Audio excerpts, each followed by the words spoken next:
can you ask that? Have you looked at yourself lately? You look like, well, you look like you could use a little renewal.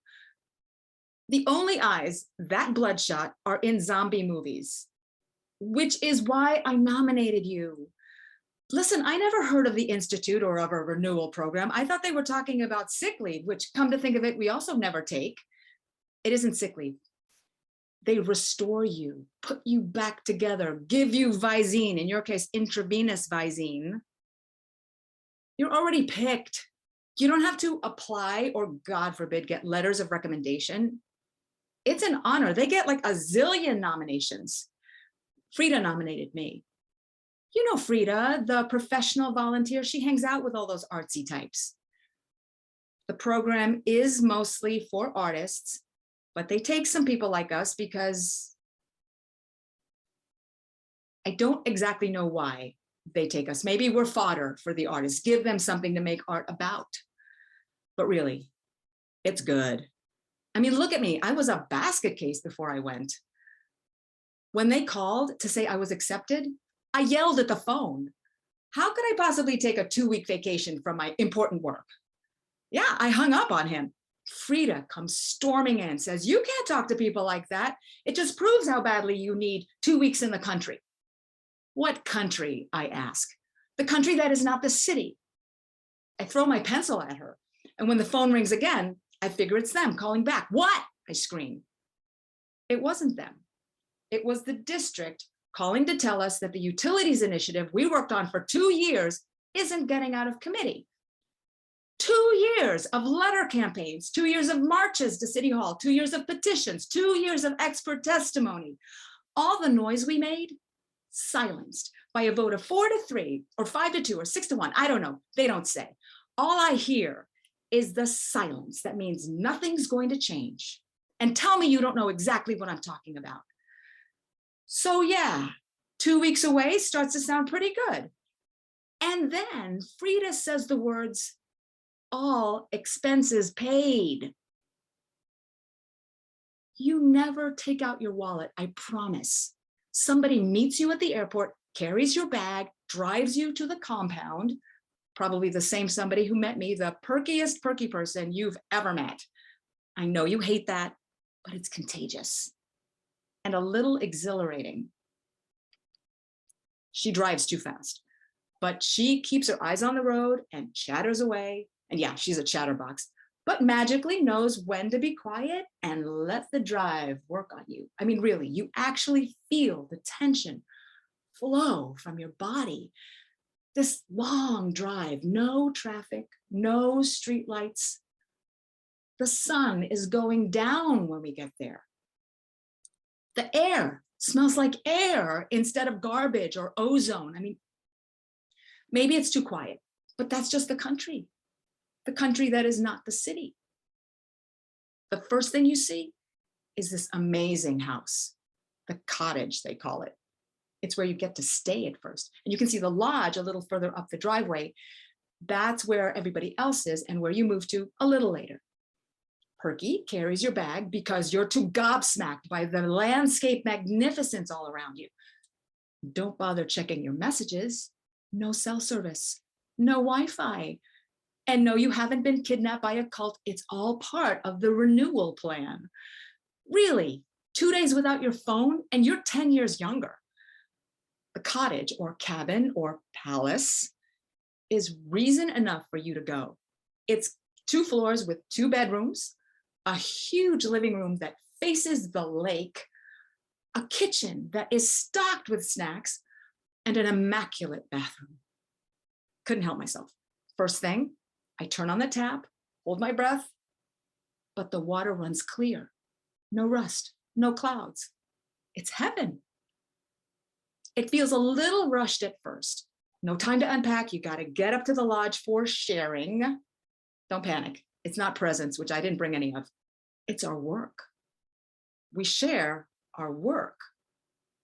When we got there, dinner's over, but everybody is still having coffee. I meet the coffee drinkers. Happy surprise, they aren't all artists, and don't tell me that's not on your mind. I mean, sure, there's writers and musicians, but there's also a small town police chief, a magazine editor, a jack of all things digital guy who teaches something new agey at one of the California universities. They're all glad to see me, but not fake glad to see me. You know, conference fake glad, when somebody who can't remember your name is just so over the top fake glad to see you that you want to throw up. It's way calmer than that. Glad, but not pushy. And they really do seem to want to hear what you've got to say. Well, I mostly just chime in with a few quips to show I'm listening to, and it's almost like hanging out with friends, even if you screw up or put your foot in your mouth. I did. I stuck it right in there, and they didn't hold it against me. Perky had rustled us up some leftovers, vegetarian, but not terrible, not vegan. Everyone stays at the table until everyone is done. It's like a rule. And then we all clear the table. Jack of all things digital is in charge of washing the dishes. You know me. I flip out because of how he lets the water run.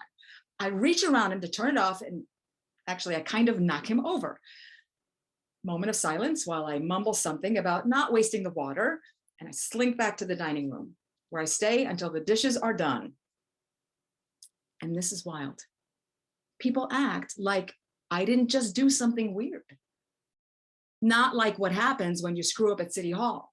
Remember when the council person corrected my verb tense right in front of the news camera? Not like that. Right off, Perky asked me to move the furniture so we can start the sharing. I pick up a chair, and Jack of all things says, just don't weaponize it. Little smile on his face, and everybody checks to see if I'm cool, and I am. So it's okay to be that kind of funny. Really, they're artists, but they get it. So yeah, the sharing is pretty arty. One woman sings this song she wrote. It sounds like maybe one note repeated 1,000,000 times. Another guy has this pretty good poem about trees talking to each other underground. All the lines rhyme with root. Hoot, scoot, boot, shoot.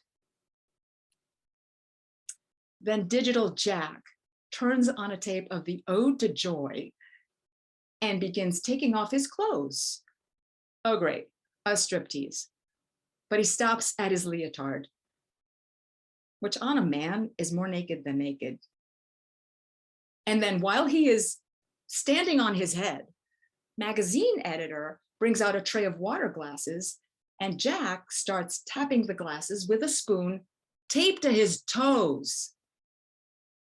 Everybody, including me, is standing and cheering before the music even ends. So now it's my turn. No way can I compete with half-naked Beethoven, so I'm going to pitch the elevator version, 3 minutes tops. I explain what we do for our clients. Keep them in their apartments, haul landlords into court for substandard conditions, how our focus has shifted to water rights, keeping the water turned on for the families who live in the city. I'm going to sit down. When I glance up, and everybody is looking at me as if I just said something interesting, important. For once, like I'm right. They're waiting for more. And suddenly more words start bubbling out of my mouth, way more than I meant to share.